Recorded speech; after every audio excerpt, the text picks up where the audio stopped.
I'm a big Shohei Ohtani fan. I think he's absolutely fantastic for baseball, even though he's no longer the best player in baseball in that he is not pitching. But Ryan, what you we all know, but you're probably the best at encapsulating what's going on with Shohei Ohtani right now. All right, so his interpreter, Ippei Mizuhara, fired last week by the Dodgers after the media started asking questions because there's been this federal investigation going on into a bookie in South Carolina. They apparently found at least $4.5 million from Ohtani's bank account had been wired to this bookie that's under federal investigation. So reporters started asking questions. Ohtani's camp let Mizuhara speak with ESPN last week. He initially said this was his gambling debt, that Ohtani, kind of as a good friend, was helping him out, paying off his debts. But Ohtani wasn't involved in the betting at all. This was just him being a good pal. Then he came back the next day and took all that back and said, no, Ohtani didn't know anything about the debt. He didn't know anything about the gambling.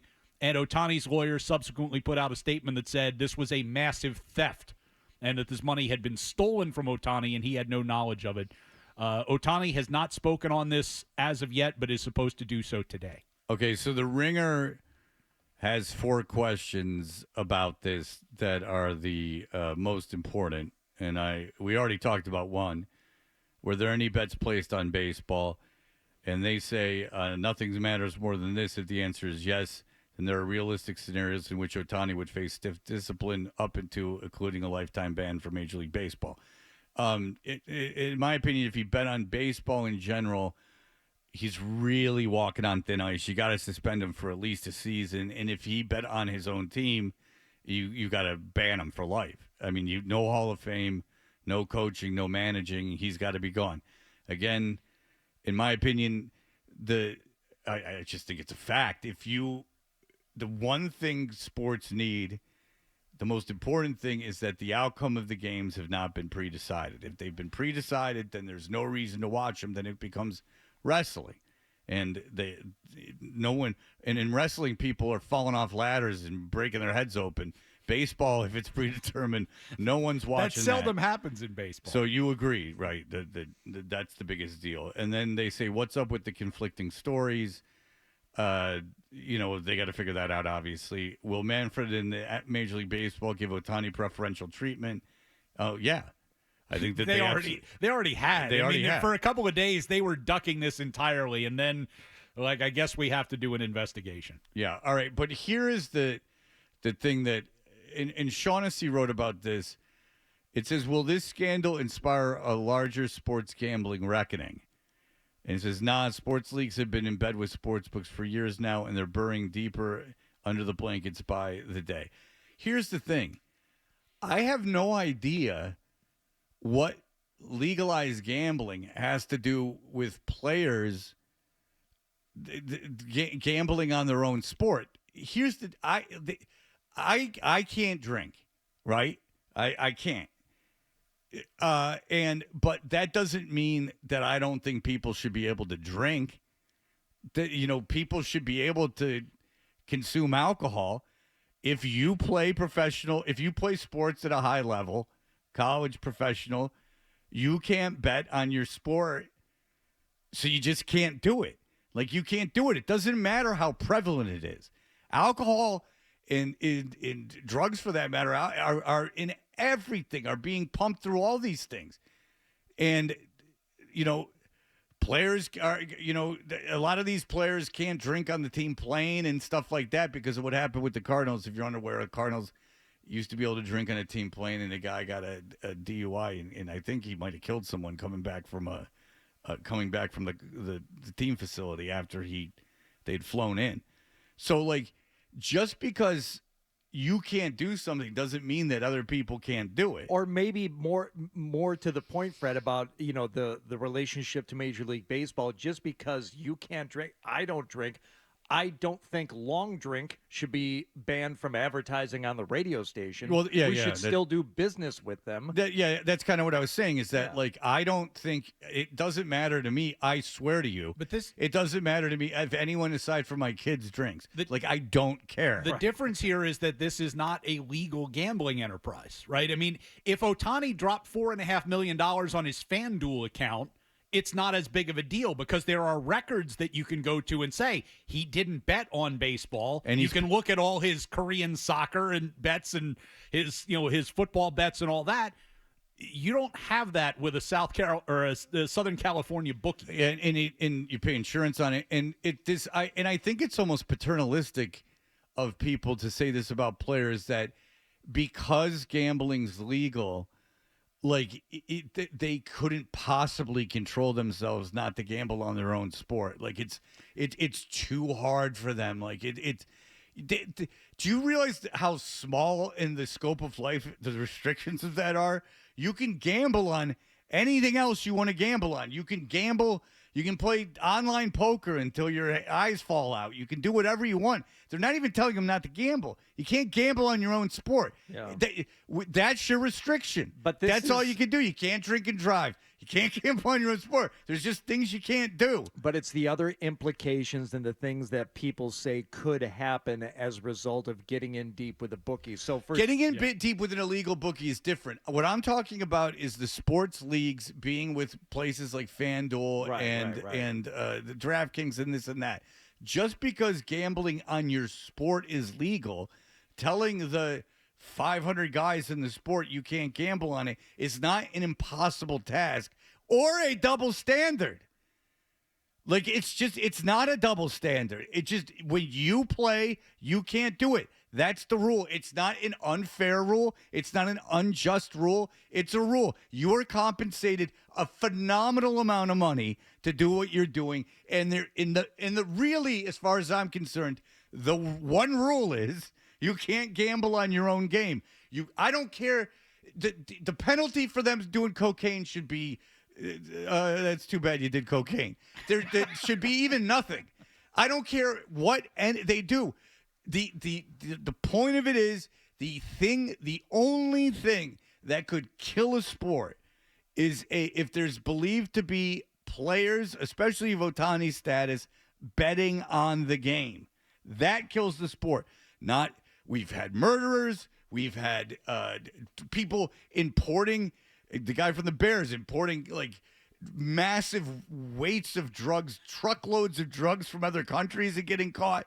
We've had everything under the sun. Assaults, terrible, terrible things. Jesus Christ. There's a boxing match with a convicted rapist, and he's the good guy in it.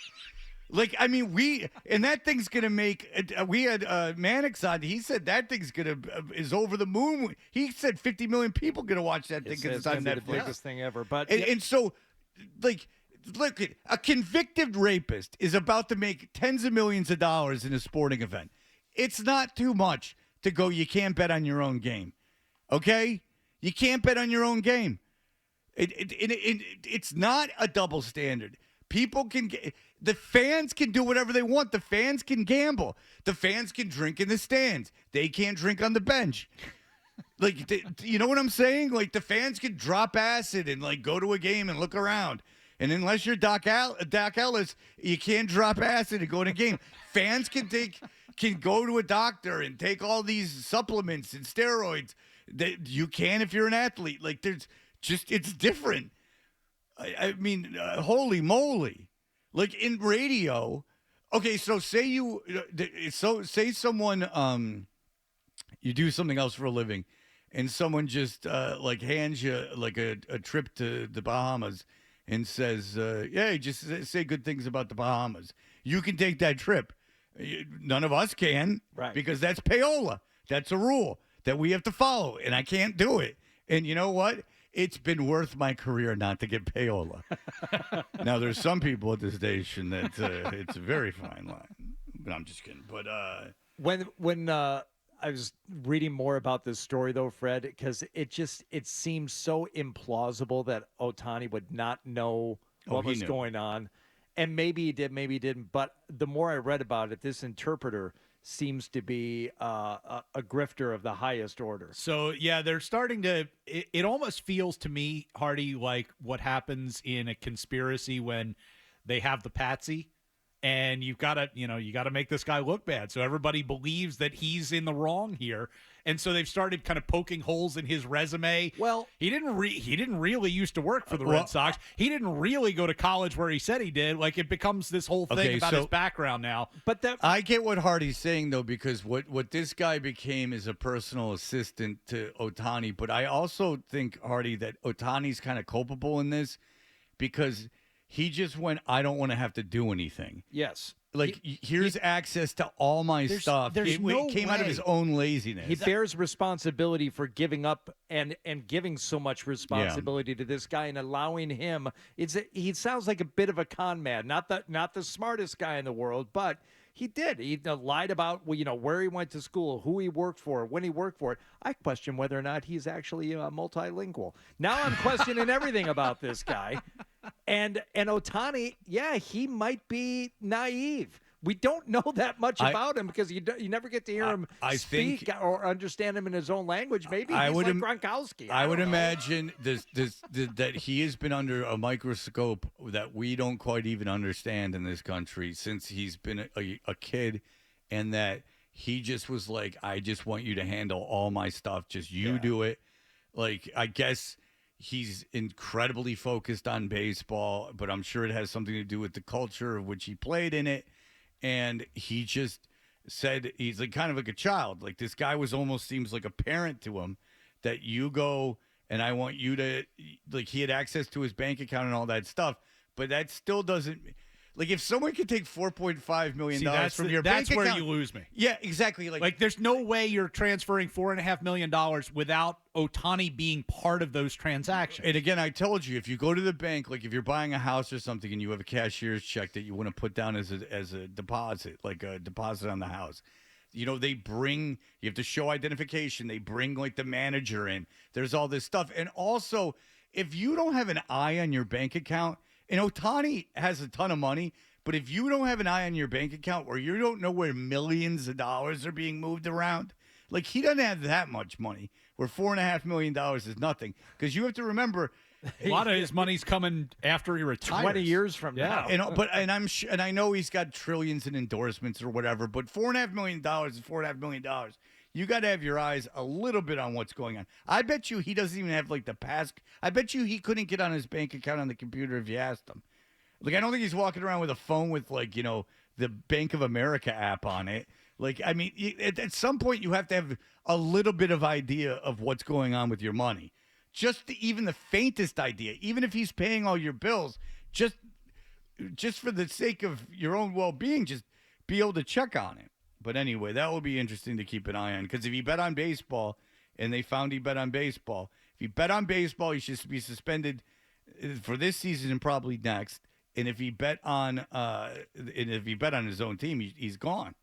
And that would be a shame because, again, he's the best athlete I've ever seen live.